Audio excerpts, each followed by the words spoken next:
Hello student, हमारे इस YouTube के चैनल पर आपका एक बार फिर से मोस्ट वेलकम है। आज हम आपके लिए लेकर के आए हैं क्लास 12 का फिजिक्स पार्ट 2 रे ऑप्टिक्स का अगला लेक्चर है। कौन सा है याद ना है मुझको इतना। आज हम लोग पढ़ेंगे image formation by concave mirror, यानी कि कॉनकेव मिरर के द्वारा किसी वस्तु का इमेज कैसे बनता है। आज हमको क्या पढ़ना है, image formation by concave, convex अगले वीडियो में।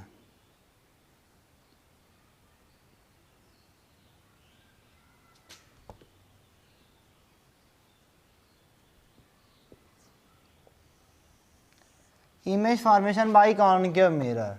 अभी तो फिलहाल रे के चलने का नहीं, अभी हमने यहाँ पे देखा नहीं है।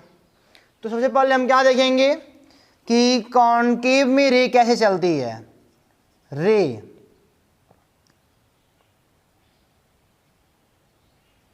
वे ऑन कॉनकेव मिरर।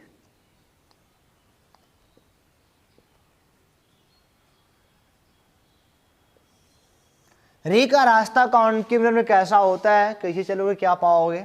चार तरीके हैं, यानी कि मतलब कि यहाँ पे रे के चलने के तरीके चार हम बताएंगे आपको। आपने 3 पढ़ा होगा, चौथा भी किसी ने पढ़ा होगा, हमने कुछ नहीं ऐसा बोला। चलो देखो रे कैसे चलती है कॉनकेव मिरर पे। कॉनकेव मतलब कैसा, गुफे टाइप का एक गुफा है, गुफा के अंदर रे जाएगी, इसे हम बोलते हैं कॉनकेव मिरर बोलते हैं। इसका ये पहला वाला बता रहा हूँ मैं। ए हमारा हो जाएगा प्रिंसिपल एक्सिस, ये क्या हो जाएगा मिड पॉइंट पोल होता है। ये सेंटर ऑफ कर्वेचर, जिसका मतलब हमारा दर्पण एक पार्ट होता है जिस गोले का, और यहाँ पे क्या होता है हमारा एक फोकस होता है। यहाँ पे एक बात और जान लो, कभी कभी बच्चे क्या करते हैं, हमने ऐसा देखा है कि बड़ा बड़ा फिगर कॉपी बनाते हैं तो सही इमेज नहीं बना पाते हैं। तो ये छोटा एपरेचर छोटा होना चाहिए, दर्पण का द्वारक बहुत छोटा हो, जितना छोटा हो सके उतना लो। आप कहाँ पे बड़े बड़े फिगर ना बनाओ, गलतियां कर जाओगे। सबके लिए लागू होता नहीं, आप जान ही रहे हो। ये छोटा, इसको एपरेचर छोटा होना चाहिए आपका, तब बढ़िया फिगर एक्यूरेट बना पाओगे। हमने कहा मतलब बताया गया जैसा प्रैक्टिकली है कि अगर प्रिंसिपल एक्सिस के समांतर कोई रे आ रही है, अगर प्रिंसिपल एक्सिस के समांतर कोई रे आ रही है तो दैट टाइम इसे रिफ्लेक्शन के पश्चात क्या होती है, मुख्य फोकस से होकर के गुजर जाती है।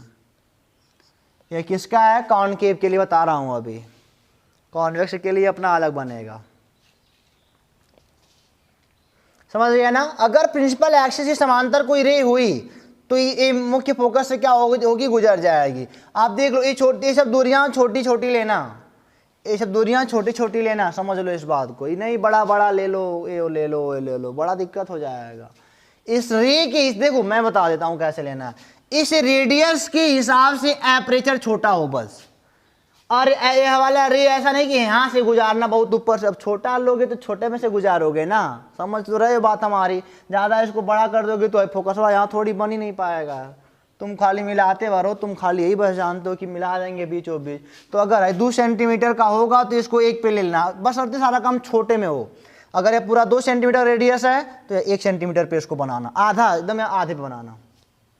कॉपी में प्रकार, पेंसिल, रबड़ जो भी है सब ले लो। पहला वाला हो गया। दूसरा देखो,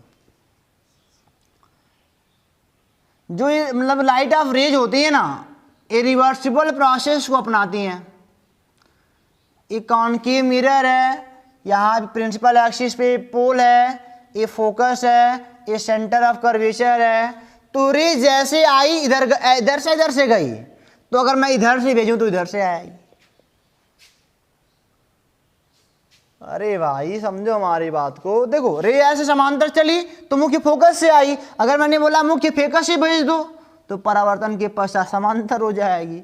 मुख्य फोकस से रे को भेजो, ऐसे मुख्य फोकस से रे को भेजो तो ये क्या हो जाएगी, प्रिंसिपल एक्सिस के समांतर हो जाएगी। समझ गया बात को हमारी ना। चलो 2 नियम हो गया। तीसरा देखो, तीसरा क्या है कि अगर ये हमारे पास एक रे है, मतलब ये मिरर है कॉनकेव टाइप का, और यहाँ पे इसके पोल हैं, ये क्या है, फोकस है, ये सेंटर ऑफ कर्वेचर है।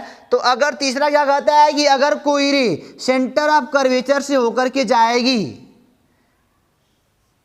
सेंटर ऑफ कर्वेचर से होकर के जाएगी तो टकरा कर इसी पे वापस लौट आएगी। ऐसा क्यों होता है? मैंने बताया ना, रिफ्लेक्शन का जो नियम है वो चाहे स्फीरिकल हो चाहे वो आपका प्लेन हो, सब पे काम करता है। ऑलवेज ट्रू है, कोई भी सरफेस हो सब पे काम करता है। यहाँ पे वही हाल है। देखो ये नॉर्मल ऐसे गुजरा, इस पे ऐसे गुजरा, मतलब कि ओ यार नॉर्मल नहीं, अभी ये रे ऐसे मैंने बोला सेंटर से होकर के गया, ऐसे गया कि नहीं गया? गया।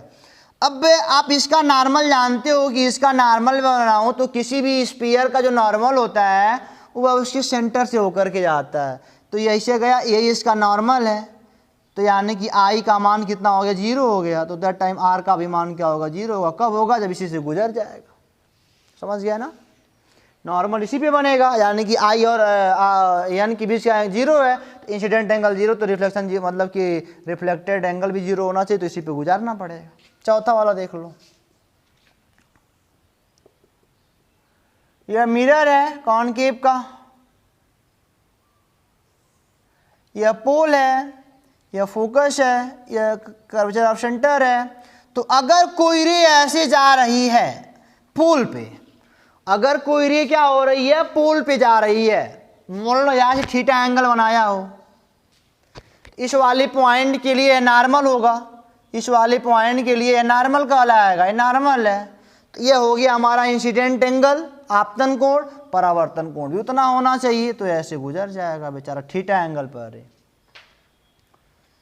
ये नॉर्मल है, नॉर्मल और इंसिडेंट रे के बीच एंगल थीटा, तो नॉर्मल एंड रिफ्लेक्टेड रे के बीच एंगल थीटा होना चाहिए, हर जगह फॉलो करता है। तो थीटा पे आया, थीटा पे गुजर भी जाएगा। ये 4 नियम आपके लिए बहुत इंपॉर्टेंट है, इसको नोट करो। तो फिर दिखाएं आपको image formation by concave mirror. Okay, कैसे बनता है, क्या उसका मैग्निफिकेशन होता है, आवर्धन क्या होता है, प्लस माइनस, सारी बातें बताएंगे। इसको मिटा के आगे चलते हैं।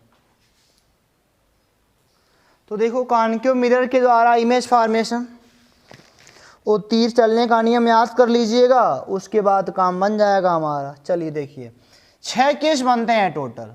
हम यहाँ पे एक कॉनकेव मिरर लेते हैं, सारी बातें समझाएंगे आपको।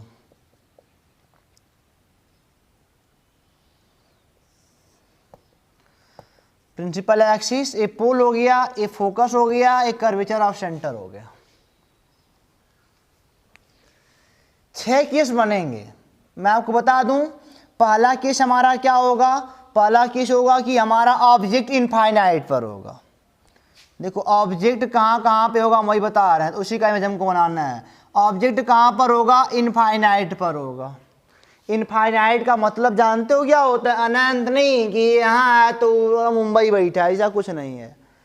ये अगर 2 सेंटीमीटर का रेडियस है तो कहीं 10 मीटर पे होगा, बस इतना ही। अनंत का मतलब इतना ही है।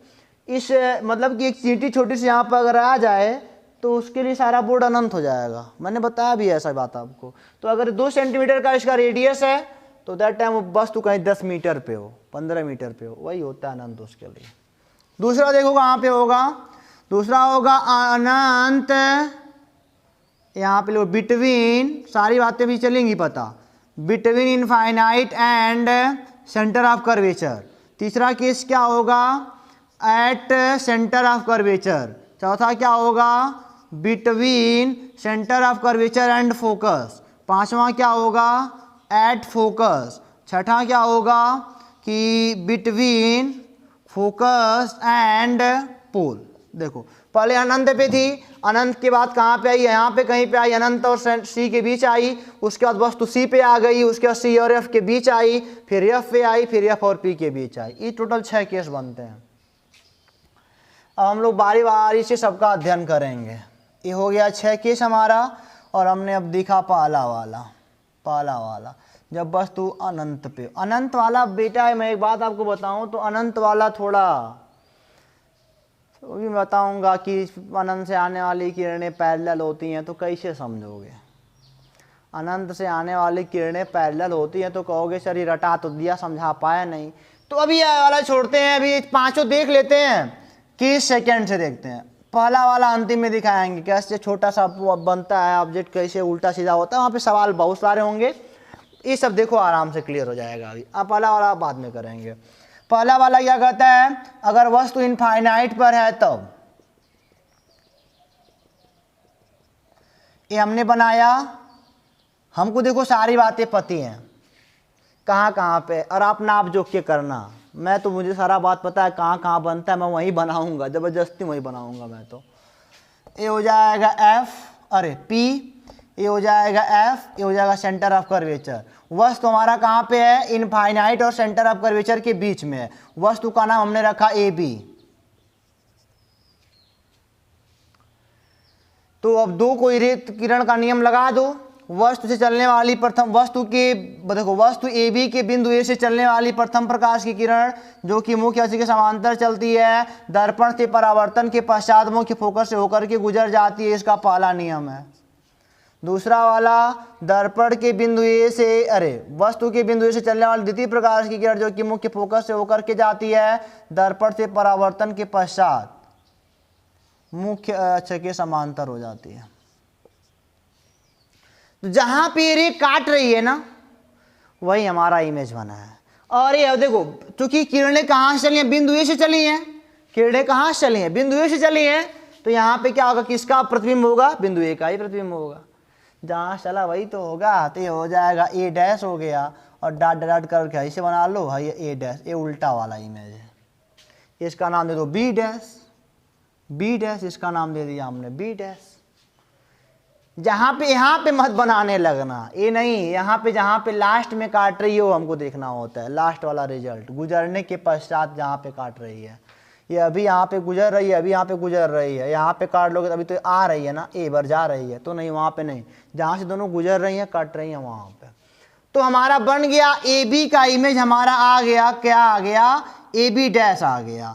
ए बी का जो इमेज आया ना, वो क्या आ गया, ए बी डैश आ गया, ए डैश बी डैश, ए डैश बी डैश आ गया।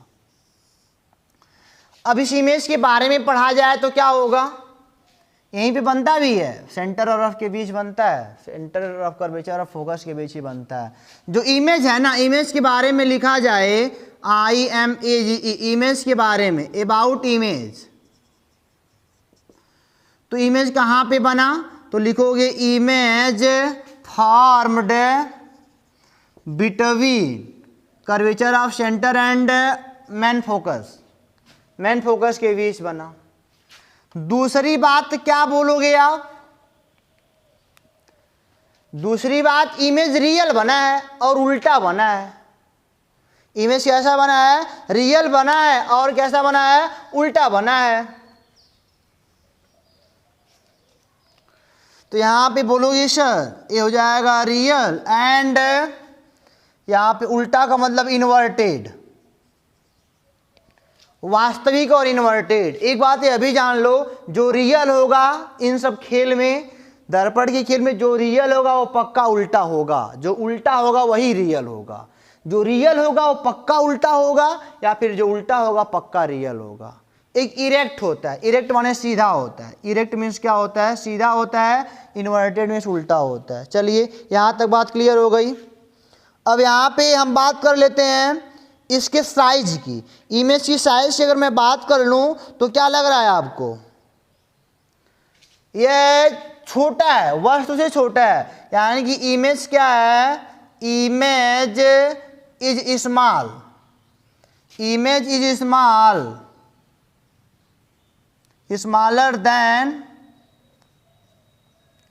Object, image is smaller at that than object, यानी कि जो इमेज होगी ना ऑब्जेक्ट से छोटी होगी, दिख रही है आपको, अपने कॉपी बनाओगे दैट टाइम दिखेगा।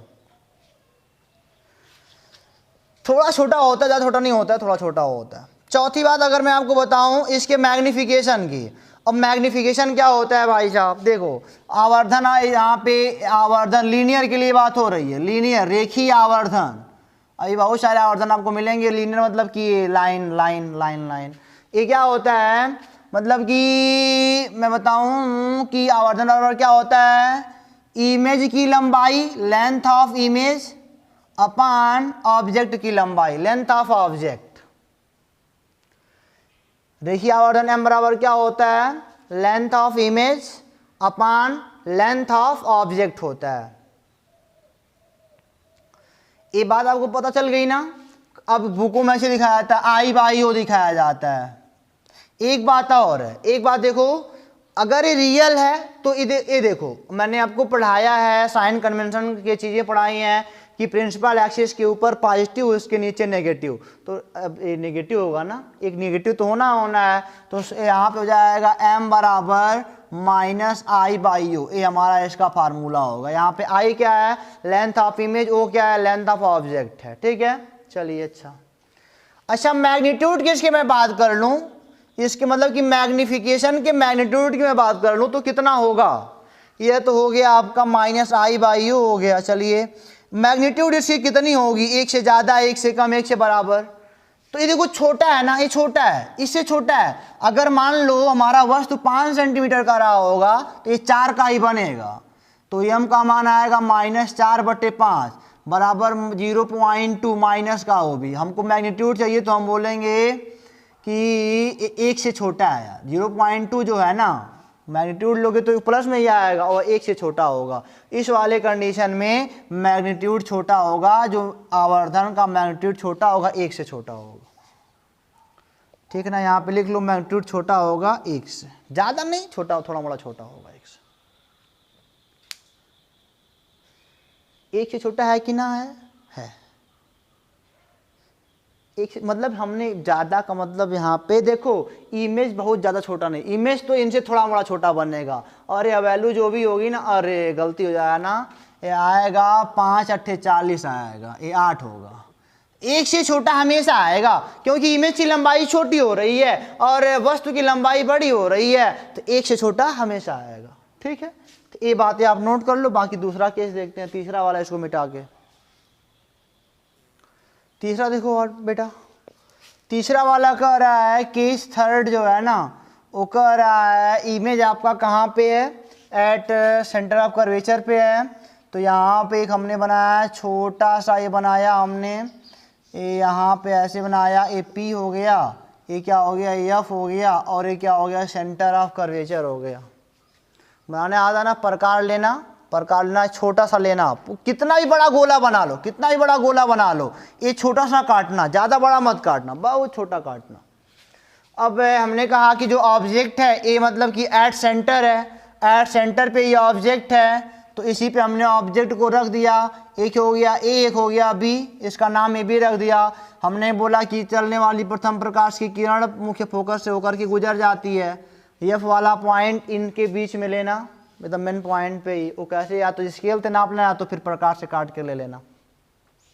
दूसरा वाला ये ऐसे जाता है और ऐसे हो जाता है, फोकस से होता है समांतर हो जाता है, तो दैट टाइम ए फिर चला है, तो यहाँ पे पॉइंट ए का इमेज ए डैश होगा, और ये हवाला ऐसे हो जाएगा, यहाँ पे जाएगा बी डैश, बस हो गया। यानी कि ये बातें तो आपको पता होना चाहिए कि जब अनंत और सी के बीच हो तो यहाँ बनता है सी और एफ के बीच में, जब सेंटर ऑफ कर्वेचर पे होता है तो सेंटर ऑफ कर्वेचर पे ही बनता है सेम लेंथ का।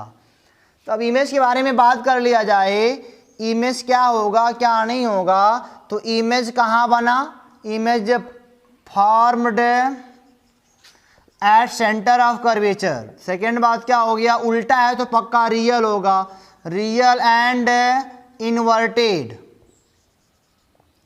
तीसरा क्या होगा, लेंथ की बात कर ली जाए तो इक्वल ऑफ ऑब्जेक्ट, ऑब्जेक्ट के बराबर होता है, इक्वल ऑब्जेक्ट। यह क्या है, size of image, size of image. अगर मैं बात करूं इसके मैग्निफिकेशन की, तो ये मैग्निफिकेशन कितना आएगा, मैग्निफिकेशन जो भी होता है मतलब कि height of image upon height of object, तो माइनस आई बाई यू होना है, अगर उल्टा बना है तो आई बाई यू होना है। चलिए कोई बात नहीं है, तो ये हो जाएगा। अगर मैग्नीट्यूड की बात किया जाए तो वास्तव में दोनों सेम लंबाई के हैं, तो -1 आएगा, तो मैग्नीट्यूड में बेटा इसका यानी कि जो आवर्धन होता है रेखीय वाला 1 के बराबर होता है इस वाले केस के लिए। केस थर्ड के लिए जो आपके मतलब कि लीनियर मैग्निफिकेशन का मैग्नीट्यूड होगा 1 के बराबर होगा, क्योंकि इनकी लंबाई बराबर है, अभी 5 है, 5 से 5 कट के क्या आएगा ना भाई माइनस एक क्या है, आवर्धन माइनस में आ रहा है क्योंकि इमेज उल्टा बन रहा है। जब भी इमेज उल्टा बनना है और रियल बनना है तो क्या होगा, मैग्निफिकेशन निगेटिव में आएगा, और इसके मैग्नीट्यूड की बात किया जाए तो केवल 1 आएगा। ठीक है, चौथा वाला केस यहीं पे ले लेते हैं। चौथा वाला केस अगर बताया जाए, ये तो हो गया चौथा, बिटवीन सी और एफ। सी और एफ के बीच मतलब कि ये रखा गया है ऑब्जेक्ट को, हमने कहाँ रखा है, देखो ए सी है और एफ है, ए पी है। ऑब्जेक्ट को अब की बार हमने यहाँ रखा है, ये है हमारा ए हमारा है बी। तो वस्तु से चलने वाली प्रथम प्रकाश की किरण जो कि ऐसे होकर के जाती है, मुख्य फोकस से क्या होती है, होकर के गुजर जाती है। जो मुख्य अक्ष के समांतर चलती है ना, वो मुख्य फोकस से होकर के क्या होती है, गुजर जाती है। चलिए कोई बात नहीं है। सेकेंड वाला, जो मुख्य फोकस से होकर के जाता है वह दर्पण से परावर्तन के पश्चात मुख्य अक्ष के समांतर हो जाता है। इसका इमेज कहीं यहाँ बनता है, अनंत और इसके बीच बनता है। ए से चला है तो इसका पॉइंट जो बनेगा यहाँ काटेगा ए डैश होगा, जो बचा हुआ बी डैश होगा।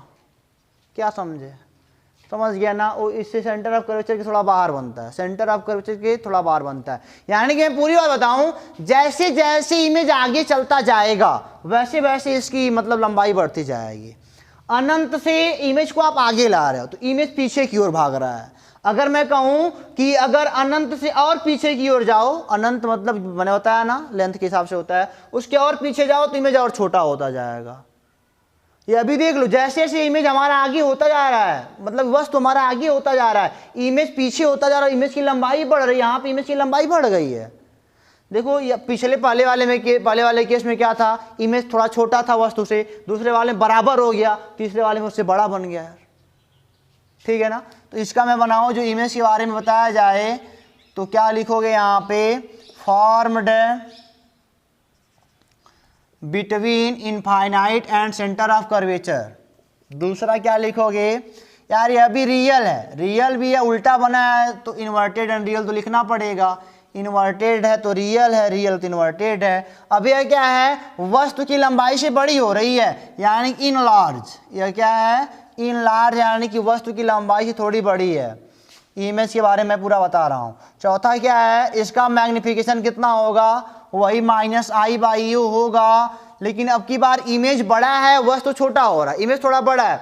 तो दैट टाइम अगर मान लो इमेज आपका 15 हो, वस्तु आपका 12 हो, तो आप क्या पाओगे, -15/12 माइनस में पाओगे, यानी कि 1 से ज़्यादा पाओगे हमेशा, क्योंकि ये वाला आपकी इमेज बड़ा है, ऑब्जेक्ट छोटा हो रहा है। तो 1 से ज़्यादा पाने का मतलब क्या, मैग्नीट्यूड ऑफ मैग्निफिकेशन जो होगा ग्रेटर देन 1 होगा। आगे समझ में। तो जैसे जैसे हमारा बेटा ये आगे जाता जाएगा ना, ये इमेज पीछे क्यों भी रहेगा और उसकी लंबाई बढ़ती जाएगी। और जैसे जैसे इमेज मान लो, अरे वस्तु मान लो इनफाइनाइट पे था, उसे और पीछे की ओर ले जाओ, इनफाइनाइट से पीछे, तो इमेज आगे की ओर भागेगा और छोटा होता जाएगा। अभी एक केस थोड़ा अपवाद बात करता है ये वाला, यहाँ पे देखना। अभी इसको मिटाऊं मैं, 4 केस हो गया ना, 5वां 6ठा और उसके बाद फिर बड़ा वाला लेते हैं। तो देखो 5वां वाला केस देखिए, एट एफ। अब की बार हमारा जो ऑब्जेक्ट है ना, फोकस पे रख दिया आपके मैंने। मेरा ये बहुत ज़्यादा झुका हुआ है ना, ये भी बात बहुत झुका हुआ है ना, तो ये जरूर बहुत छोटा वाला रेडियस होगा। जितना ये मतलब ये इतना लो आप, मैं बार बार कर रहा हूँ, बहुत छोटा, ये झुका हुआ ज़्यादा ना हो, खड़ा हो, झुका हुआ ज़्यादा ना हो, तब बात समझ ज़्यादा आती है। ये देखो प्रिंसिपल एक्सिस, ये पोल हो गया, ये फोकस हो गया, सेंटर ऑफ कर्वेचर हो गया। फोकस पर ऑब्जेक्ट को मैंने रखा है ए बी। प्रथम किरण समांतर जो चलेगी प्रिंसिपल एक्सिस के मुख्य फोकस से होकर के गुजर जाएगी। दूसरी किरण कहोगे मतलब कि सेंटर से होकर के जाएगी तो अपने पे वापस लौट जाएगी, ऐसे कुछ कहोगे। ऐसा कुछ नहीं हम कहेंगे, हम ऐसे बोलते हैं कि जो ऐसे जाएगा, जो इस प्रिंसिपल मतलब कि पोल पे जाएगा, वो उसी पे क्या हो जाएगा, इसे उसी पे निकल जाएगा। उसी अगर थीटा एंगल है तो थीटा एंगल पे क्या हो जाएगा, निकल जाएगा। चौथा वाला तो ये पैरेलल हो गई यार, ये क्या हो गई, पैरेलल हो गई, समझना हमारी बात की यहां पे जरूर समझना, ये पैरेलल हो गई, ये लाइन पैरेलल हो गई। ऐसा हम मानते हैं कि इनफाइनाइट पे जाके मिल जाएगी, मतलब कुछ दूर आगे चल के मिल जाएगी, ऐसा हमने मान लिया जाता है, हम लोग मान लेते हैं इसको। तो यहाँ पे जो इमेज होता है ना, इमेज जहाँ मिल जाएगा पीछे कहीं मिलेगा, जरूर कहीं ना कहीं मिलेगा। तो बेटा अब जहाँ मिलेगा ए का होगा प्रतिबिंब, ऐसा बनेगा ए, बहुत बड़ा बन रहा है यार ये तो नहीं। तो इमेज के बारे में अगर कहा जाए, क्योंकि इनफाइनाइट पे मिलेगा, ये जान लो मैंने क्या बोला कि जो समांतर किरणें चलती हैं वो इनफाइनाइट पर मिलती हैं। समांतर चलने वाली, नोट कर लो, जीवन भर काम करेगा। समांतर चलने वाली किरणें इनफाइनाइट पर मीट करती हैं। समांतर चलने वाली किरणें इनफाइनाइट पर मीट करती, इसको लिख लो तो थोड़ा मोड़ा अभी आगे बताता हूं। इमेज यहाँ पे कैसा बना, आप बोलोगे इमेज तो बना है सर अनंत पर बना है। इमेज कहाँ पे बना है, इनफाइनाइट पर बना है इमेज हमारा, ठीक है। और दूसरा अगर मैं बोलूँ तो कैसा बना है, रियल बना है, रियल एंड इनवर्टेड हो गया है। रियल है तो उल्टा है, रियल है पीछे कहीं मिल रहा है, सामान ले जाता है। तीसरा क्या है स्टूडेंट, तीसरा कहोगे सर इमेज का जो मतलब कि हाइट है ना, ऑब्जेक्ट की हाइट से बहुत बड़ा है, बहुत बड़ा है। तो आप बोलोगे कि साइज जो है ना, इमेज की साइज बहुत बड़ी है देन ऑब्जेक्ट, ऑब्जेक्ट से बहुत बड़ी है, बहुत बड़ी बनती है ऑब्जेक्ट से, उल्टा भी है, पीछे कहीं मैच कर जाएगा। चौथा मैग्निफिकेशन क्या होगा, मैग्निफिकेशन क्या होगा, मैग्नीट्यूड क्या होगा, नेगेटिव मतलब जो आवर्धन होगा वो नेगेटिव ही आएगा, एक उल्टा है नीचे है तो आना है। चौथा देखो मैग्नीट्यूड ऑफ मैग्निफिकेशन क्या होगा, क्योंकि इमेज की लंबाई बहुत बड़ी है, m बराबर होता है माइनस आई बाई होता है, तो निगेटिव आना है। ये मान लो 50 मीटर की है यार, तो ये कहीं 1 मीटर की है, ये कहीं 50 मीटर की है तो कहीं 1 मीटर की है, या कहीं ये 50 सेंटीमीटर की है, उसी को अनंत बोलते हैं।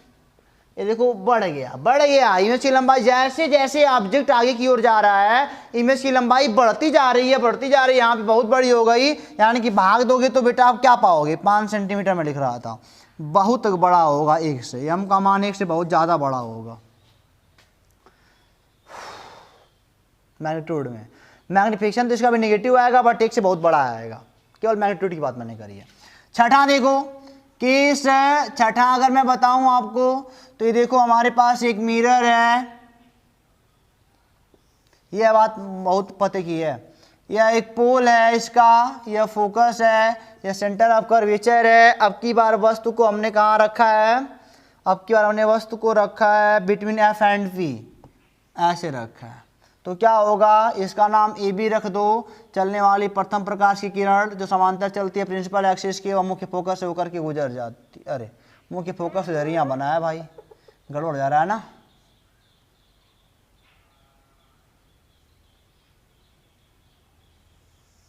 ऐसे होगा। दूसरी जो पोल पे जाएगी वो क्या होगी, इनसे टकरा के उसी एंगल पे, थीटा पे है तो थीटा पे क्या हो जाएगी, निकल जाएगी। ये देखो ये डाइवर्जिंग रेज है बेटा, ये डाइवर्जिंग रेज है, और डाइवर्जिंग रेज कहीं आपस में मिलते नहीं है, ये फैल रहा है ना, फैलता जाएगा, इनफाइनाइट पे भी नहीं मिलेगा, ये कहीं नहीं मिलेगा। तो क्या इसका इमेज नहीं बनेगा, इसका इमेज बनेगा। इसको हमने कहा यार पीछे ना आगे, नहीं तो पीछे बढ़ा देते हैं थोड़ा मोड़ा, बनेगा कहाँ नहीं, कट तो गया, देखो कट गया, ये हमारा ए डैश है और ये हमारा क्या बी डैश, ए से चलने वाली किरण ए पे काटी है तो ए डैश बना दिया, ए का ए डैश का इमेज है, नीचे बी डैश बन जाएगा। क्या समझे, समझ गए ना। तो क्या इसका इमेज देखो, ये कैसा इमेज है, वर्चुअल है, क्योंकि यहाँ पे हमने मनगढ़ंत कहानी रची है। देखो इमेज वर्चुअल कब होता है, रियल कब होता है, जब रेज वास्तव में कट करती हैं, जब रेज वास्तव में कट करती हैं तो इमेज क्या होता है, रियल होता है। और जब हमको जबरदस्ती या पीछे आगे कर काटना पड़ता है तो वहाँ पे इमेज कैसा होगा, वर्चुअल होगा। इसको हम पिक्चर हॉल वाले पर्दे पे नहीं देख सकते हैं ना, पिक्चर हॉल वाले पर्दे पर हम इन सबका इमेज देख सकते हैं, बट इसका इमेज नहीं देख सकते हैं, उसको नहीं बना सकते हैं। वो खाली हमारी सोच है, खाली हमारी क्या है, सोच है और कुछ नहीं। इसका इमेज बनेगा, कहाँ बनेगा नहीं, लेकिन इमेज उसको आप ला नहीं पाओगे पिक्चर हॉल वाले पर्दे पर, नहीं स्क्रीन पर नहीं ला पाओगे। तो इसके इमेज की बात कर लो। पहला बात है कि क्या बनेगा, बैकवार्ड बनेगा, मिरर के बैक में बनेगा, बैकवार्ड टू मिरर। एक ऐसा होगा वर्चुअल होगा एंड इरेक्ट होगा। ये सीधा हो रहा है ना बेटा, जब सीधा हुआ तब आभासी होगा, ये जान लो, उल्टा तो वास्तविक। साइज क्या होगा, बड़ा होगा, ऑब्जेक्ट से थोड़ा सा बड़ा होगा, ज़्यादा नहीं। मैग्निफिकेशन क्या होगा, पॉजिटिव आएगा आपकी बार यार। ये अभी ऊपर, ये अभी ऊपर, आई या पानो दोनों ऊपर ऊपर हैं तो पॉजिटिव आना है। और यहाँ पे इसका मैग्नीट्यूड कितना होगा, 1 से बड़ा होगा, क्योंकि इमेज का मान बड़ा है। अरे बराबर भाई एम बराबर आई बाई ये होता है, तो आई भी प्लस या भी प्लस दोनों ऊपर हैं, तो यहाँ पे अगर ये 6 है तो कहीं 5 होगा, थोड़ा मोड़ा इमेज बड़ा होगा तो 1 से बड़ा हमेशा आएगा। हो गया, 6 केस खत्म हो गए ना, समझ गया ना। जहाँ पे रियल में काटेगी वहीं रियल इमेज बनेगा, जहाँ पे पीछे आगे दिमाग लगाना पड़ता है वो वर्चुअल होता है। इसको मिटा के आगे चलते हैं। तो अब देखो केस पहला,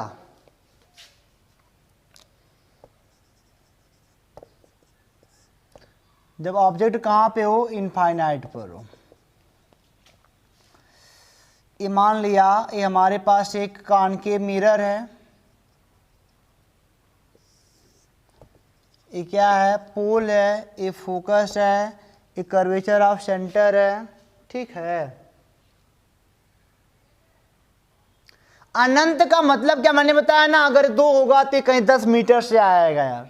और एक बात और, अभी भी मैंने कहा ना, अनंत पर जो किरणें मिलती हैं वो पैरेलल होती हैं। अनंत पर मिलने वाली किरणें पैरेलल होती हैं। अभी आपने लिखा है अनंत पर मिलने वाली रेज पैरेलल होती हैं, तो पैरेलल आने वाली अनंत से आती होंगी। अनंत पे यहीं पे मिलाया था मैंने, जहां तक मुझे याद है, यहीं पे पैरेलल चले तो हमने कहा अनंत में मिलेंगी। तो अगर अनंत से कोई रे आएगी तो कैसी लगेगी, पैरेलल चल रही है। ये बातें नोट कर लो। अनंत से अगर वस्तु अनंत पे है तो अनंत से यह पहला केस बड़ा इंपॉर्टेंट है, अनंत से आने वाली किरणें हमेशा पैरेलल होती हैं। इसी का उल्टा मैंने बोला ना, इसका रिवर्सिबल, जो लाइट ऑफ रेज होता है, रे ऑफ लाइट होता है ना, रिवर्सिबल प्रोसेस अपनाती हैं। अनंत पर मिलने वाली किरणें पैरेलल होती हैं। पैरेलल यानी कि अनंत, अगर अनंत से आ रही तो लगी कि हाँ पैरेलल है। अनंत से चलने वाली किरणें पैरेलल होती हैं, आपस में पैरेलल होती हैं, ठीक है ना, यह जान लो। अनंत से चलने वाली किरणें आपस में पैरेलल होती हैं। ये हो गया इंसिडेंट। तो अभी पैरेलल प्रिंसिपल एक्सिस के है तो फोकस से होकर के जाएगा। ये दूसरा वाला रे है, प्रिंसिपल एक्सिस के पैरेलल भी है तो ऐसे गुजर जाएगा। कहाँ पे मिला, एफ पे। कहाँ पे मिला, एफ पे। ये इमेज कैसा है यार, ये छोटा सा, बहुत छोटा इमेज है, बहुत छोटा, ये बहुत छोटा, उल्टा ही है, जो कि रियल में काटा है तो उल्टा है, बहुत छोटा है। ये ए डैश है, यहाँ पे अनंत में कोई वस्तु रही होगी, ए बी अपना, ए डैश बी डैश। अगर यहाँ की इमेज की मैं बात करूं, अभी बंद मत करना, अभी देखो तो जरा, फॉर्म्ड एट फोकस, यह क्या होगा, रियल एंड इन्वर्टेड। साइज बहुत छोटी होगी, स्मॉलर स्मॉलर होगा देन ऑब्जेक्ट, बहुत छोटा, बहुत छोटा होगा, बहुत छोटा होगा, बहुत छोटा। चौथा क्या होगा, मैग्निफिकेशन भी इसका आएगा निगेटिव, छोटा निगेटिव, या रियल है ना तो मैग्निफिकेशन निगेटिव आएगा। और देखो चूंकि इमेज बहुत छोटा है तो एम का मान 1 से बहुत कम आएगा। अब इमेज यार 2 सेंटीमीटर का है, वस्तु कहीं 100 मीटर पे बैठी है जा करके, तो कितना आएगा 2 सेंटीमीटर बटे 100 का मतलब 100 मीटर का मतलब इतना लगा तो कितना छोटा आएगा, एक से बहुत छोटा नहीं आएगा। m का मान, चिन्ह छोड़ो, केवल मैग्नीट्यूड की बात कर रहा हूँ मैं, चिन्ह तो निगेटिव ही है हमेशा, तो निगेटिव ही रहेगा, बट मैग्नीट्यूड में एक से बहुत छोटा नहीं होगा, ये बहुत छोटा होगा। देखो अब कहोगे पॉइंट को छोटा क्यों कहा, मैंने कहा ना जब वस्तु नज़दीक आ रही थी तो उसका इमेज क्या हो रहा था, बड़ा होता जा रहा था, और जब वस्तु दूर जाती जाएगी तो उसका इमेज छोटा होता जाएगा। आपने देखा पहले कहीं यहाँ पे बना, मैं बताऊँ तो यहाँ पे भी बना था, उसके बाद यहाँ पे आया था, कुछ ऐसे यहाँ पे आया था, मतलब ये छोटा होता होता चला जाएगा। बस यही आप कॉन्सेप्ट याद रखो कि जब दूर से नज़दीक आ रही थी तो इमेज की लंबाई बढ़ रही थी और दूरी बढ़ रही थी, और जब वस्तु नज़दीक से दूर जाएगी तो इमेज की दूरी भी क्या होगी, घटेगी या छोटा भी होता जाएगा। यही लास्ट है इसका, इनफाइनाइट पे ही लास्ट है, उसी पे बनता भी है। तो ये सारी कहानियाँ ख़त्म होती हैं कॉनकेव के लिए। अगले वीडियो में हम आपको पढ़ाएंगे कॉन्वेक्स। ये सारी चीज़ें आपको याद होनी चाहिए, बहुत इंपॉर्टेंट है, क्वेश्चन बड़ा लंबा काम करेगा। उम्मीद करते हैं वीडियो आपको पसंद आया होगा, समझ में आया होगा। और गर्मी बहुत ज़्यादा है, फिर वीडियो क्लोज करते हैं, फिर आगे पढ़ेंगे कॉन्वेक्स मिरर के बारे में, उसका इमेज कैसे बनता है। तब तक के लिए पढ़ते हैं, ऑल द बेस्ट।